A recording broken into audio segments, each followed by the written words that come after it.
est-ce que la France possède vraiment l'un des meilleurs systèmes de sécurité sanitaire des aliments? Et considérez-vous que le système de contrôle en France est bien conçu et bien organisé? Les systèmes de contrôle ont été bien conçus.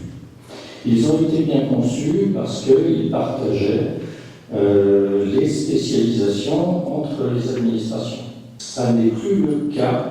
Il y a eu deux réformes importantes, la RGPP et puis la REAT, qui ont fait que politiquement, les agents ont été considérés comme interchangeables pendant les formations, qui sont des problèmes de spécialisation oubliés, oui, aussi par rapport à d'autres pays.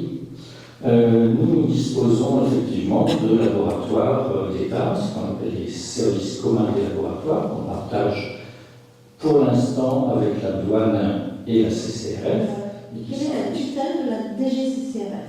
Alors, pour la CCRF, principalement, avant les réformes, c'était uniquement le ministère de l'économie et des finances qui orientait donc les enquêtes sur tel ou tel secteur. La politique publique aussi de réduction des fonctionnaires d'État pour le contrôle alimentaire, avec les restructurations qui a permis de liquider un peu plus de fonctionnaires sans en embaucher d'autres, on se retrouve pour la partie CCRF avec, alors je ne parle pas de la DDPP, puisque la DDPP c'est l'ensemble agriculture plus CCRF. Pour la CCRF, on se retrouve avec 59 départements à 5 ou moins de 5 agents. Alors, on a vu que des réformes avaient un peu changé votre organisation. Est-ce que ça a changé aussi le périmètre de vos missions? Sur les réformes successives, elles ont entraîné plus une déstabilisation de l'organisation de notre service. C'est-à-dire on n'est plus en lien direct, sauf en tant que donneur d'ordre, avec notre administration centrale, mais on est découpé en morceaux au niveau d'une direction régionale qui va s'occuper de la concurrence entre entreprises. Donc, peu de modifications dans les missions. Elles sont de fait modifiées parce que le nombre d'agents est réduit. Mais là, donc récemment, l'alimentation a basculé. Vous pouvez nous en dire? Suite à l'affaire Lactalis en particulier, les gouvernements successifs se sont aperçus que la réforme ne produisait pas la synergie correcte pour que tout le monde travaille ensemble. Il a été décidé de faire revenir en arrière et de ne donner qu'à une administration le soin de contrôler la partie sanitaire des aliments.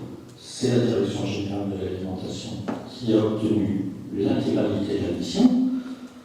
Au niveau de notre positionnement CGT-CCRF, on a toujours considéré que l'hygiène n'était pas forcément un fond de métier pour nous. Ça n'est pas une fraude volontaire, forcément pour un boulanger ou un boucher. Ça, c'est une position de la CGT? Ça, c'est une position de la CGT-CCRF. Nous considérons que ça n'est pas forcément une fraude, les problèmes d'hygiène. C'est, dans la plupart des cas, je dirais 90% des cas, une erreur, un mauvais fonctionnement qui peut être corrigé. Nous, on recherchera la fraude en tant que telle. Donc la position de la CGT, là, c'est finalement que cette partie contrôle sanitaire de l'alimentation soit enlevée à la DGCRF, ça ne pose pas fondamentalement de problème. On n'y est pas opposé. C'est deux métiers différents. La recherche de fraude, sur laquelle nous, on pourra se concentrer un peu plus. La recherche d'hygiène, qui, elle, concernera effectivement une spécialisation de mission. Le fait que ça soit dévolu aussi au secteur privé, là, ça nous inquiète. Parce que, voilà, foncièrement, on veut que ce soit une mission régalienne. Pour le Var, ce sera Veritas qui a obtenu le marché pour faire le contrôle. Et pour les prélèvements, c'est un ensemble de laboratoires LDA 13. Ça doit revenir à l'État, mais ça doit revenir entièrement avec la DGAL qui doit obtenir les moyens.